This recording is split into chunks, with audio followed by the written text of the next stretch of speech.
Seguindo, falando sobre o governo Lula, mas agora sobre as políticas internas, né, as demandas domésticas, o governo Lula tem tido muita dificuldade para lidar com o Congresso, a articulação política que é muito criticada dentro do governo com os parlamentares, né, principalmente ali com a Câmara dos Deputados.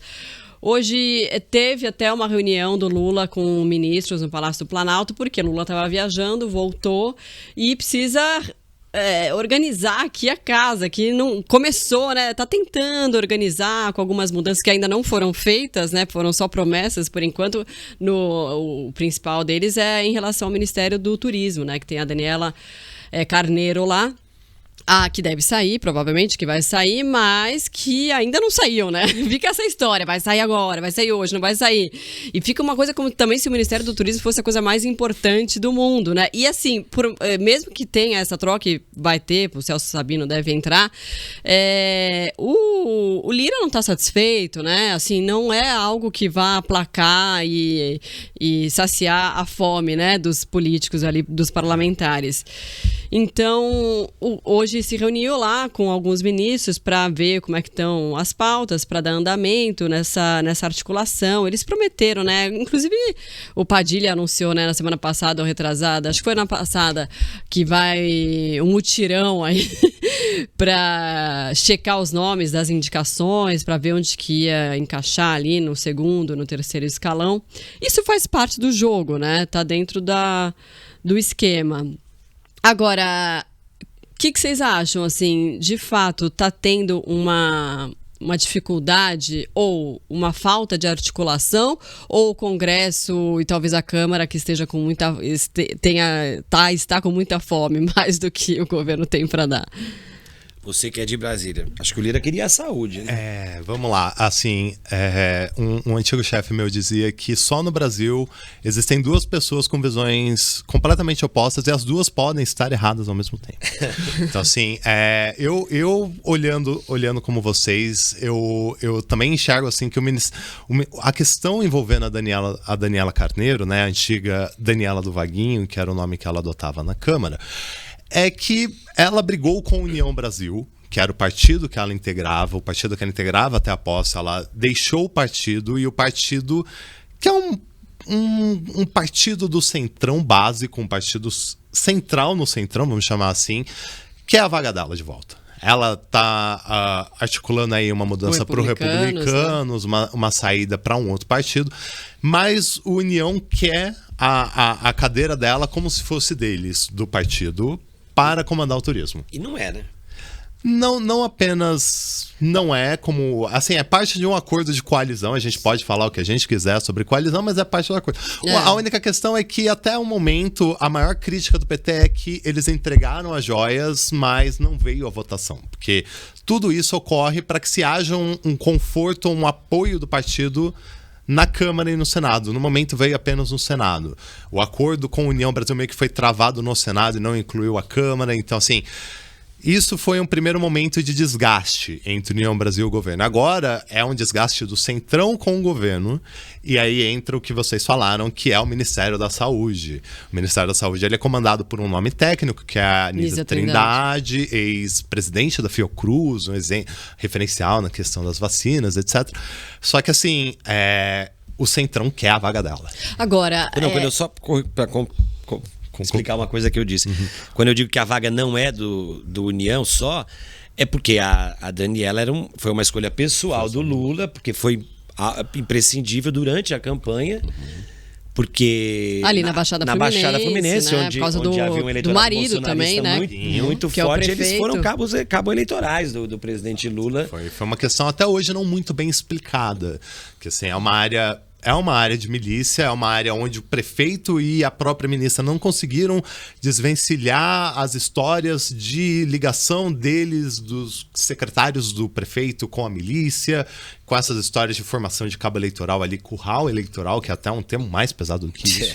Mas bancada. É pra bancada mesmo. E assim, ela nunca. Mas ele era foi um apoio tão importante ao Lula que ele colocou como uma cota própria, digamos assim. Porque a região ali da Baixada Fluminense é uma região que é um reduto mais bolsonarista, né?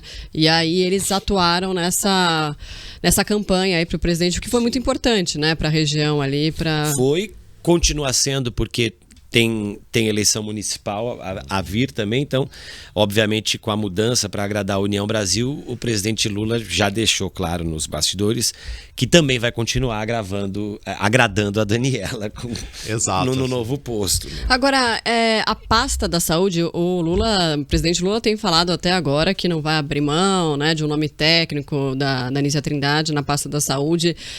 Mas a gente sabe que vai até onde der, né? Vai apertando e aí se solta até onde aguenta ali.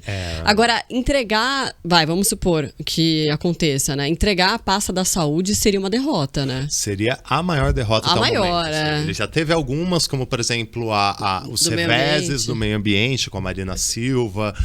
Já teve todo o desgaste causado por uma pasta minúscula que é o GSI, que é uma casa militar dentro do palácio, todo aquele desgaste causado por imagens de vídeo.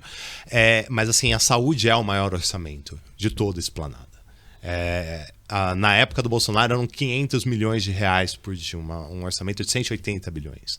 E isso passaria na mão do Centrão. Até essa semana a Anísia Trindade tinha sido não convocada, mas convidada a ir à Câmara explicar algumas questões técnicas sobre hospitais, mas ia ser uma reunião que ia acabar virando assim, uma grande fritura dela, uma grande sessão de críticas, uma fileira de deputados criticando a atuação dela e cobrando mudanças.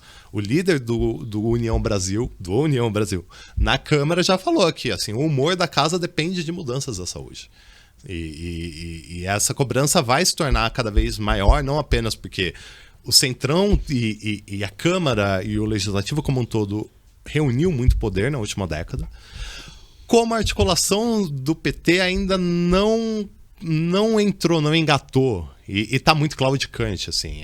O ministro Alexandre Padilha passou por semanas de críticas seguidas, que ele não entregava, não conseguia articular. Mas a história não é que o Alexandre Padilha, ele faz a articulação boa, mas ele não tem a caneta que o Rui Costa está segurando todas as vagas, enfim. É uma boa narrativa para ele. Falar isso é bom porque tira das costas dele. Mas, assim, o papel dele é o da antiga Secretaria de Governo, que tinha o Bolsonaro, que é fazer essa articulação com as casas. Só que assim, o primeiro semestre foi passando, a gente está chegando agora já no final do primeiro semestre, e os projetos importantes para o governo ou não entraram, ou tiveram dificuldade de rodar, ou rodaram por outras questões, assim, PL das fake news travou, essa MP da Esplanada, o governo suou muito e só conseguiu manter a questão na base do veto do presidente, porque não conseguiu articular direito na Câmara, tomou uma reprimenda pública do Lira. O Lira falou que já era de negociar. E essa coisa, o Lira chegou até... Não, e foi um sufoco só para aprovar o básico, né? Que é a forma em que o governo vai atuar daqui para frente. Senão ia voltar o que era no governo Bolsonaro, né? Exato. A divisão que era. De repente, uns 15 ministros iam ficar desempregados, porque o número de pastas aumentou de 22 para 38, para 37. Essa é considerada uma vitória do governo. Essa é considerada uma vitória, mas assim, ele ia perder tudo isso. No que diz respeito ao Ministério da Saúde, só que a Anísia Trindade, a gente tem que lembrar, né? Ela é uma indicação técnica, ela não tem partido político, mas ela começou a reagir politicamente. Algumas declarações que ela tem dado, primeiro que ela diz que ela tem entregado muito como ministra, ao contrário do que alega a Câmara, e ela já usou esse termo, que as alegações da Câmara são uma disputa política. Ela começou também a mirar críticas no antigo governo. Ela diz que ela entregou, por exemplo, o Brasil Sorridente, o Mais Médicos, mas que ela tem problemas com o orçamento do SUS, porque, segundo palavras dela, né, ela falou ao Globo, por exemplo, que o orçamento que deveria ser para investimento nos últimos 4 anos foi desviado através da repartição, da divisão de verbas parlamentares e hoje é usado para pagar a folha para pagar a folha de pagamento, por exemplo, de hospital, né? Tem cidade que depende de verba do Congresso para pagar a folha de pagamento, quando na verdade isso era dinheiro que você libera para investir em novos projetos, em coisas do tipo. Então eu acho que a função, obviamente, era do Padilha, do Rui Costa, de estar fazendo esse tipo de coisa, mas ela também já começou a assumir um discurso. Ela também está atirando, né? Ela não vai. E assim, é muito difícil que o Lula demita ela. Porque, enfim, talvez seja um dos pontos mais non-negotiable dele, assim. Eu acho que ele... Porque aí ia entregar todos os pontos, né? Talvez ele entregue o cargo antes de entregar a Anísia. Porque é realmente entregar muito. E ela tá fazendo a defesa. E ela tá indo pra cima. Assim, essa questão que você colocou é real, porque desde quando a gente aprendeu o que era o orçamento secreto, essas emendas parlamentares, a gente começou a entender melhor. Ao invés de colocar o dinheiro para investir, o dinheiro vai direto por emendas parlamentares e o deputado daquele reduto eleitoral do Centrão, etc., que, sei lá, do interior de São Paulo, do interior do Paraná, sim, de alguma capital do Centro-Oeste, por exemplo, ele consegue colocar esse dinheiro diretamente na cidade que ele quer. Foi o deputado tal que trouxe o hospital para cá. E aí vai aparecer faixa, agradeço ao prefeito e deputado tal. Sim. Às vezes não é nem deputado, né? Às vezes... a cidade tem um parlamentar influente que consegue trazer a verba através de um outro deputado que traz a liberação, por exemplo, pensando assim, na próxima eleição. Já. Exato, isso não é, obviamente, um comentário específico, mas, por exemplo, a Alagoas evoluiu muito nos últimos anos. Os asfaltos de Alagoas são ótimos, os hospitais são todos novos e os kits robóticas de lá são inteiros e a gente entende por quê. E tem kit robótica que tá ainda na caixa, né? Uma loucura. Exato, isso não tem a ver necessariamente com Alagoas merecer ou não merecer, mas isso é prova de que existe uma articulação muito boa para aquele estado que é um estado muito pequeno. Sim. E que é o estado, coincidentemente, base do presidente Arthur Lira, Câmara e do pai dele também. Do pai dele, Bill de Lira, que era senador, do Renan Calheiros, Fernando Collor, enfim, é um celeiro. É um celeiro de políticos, né?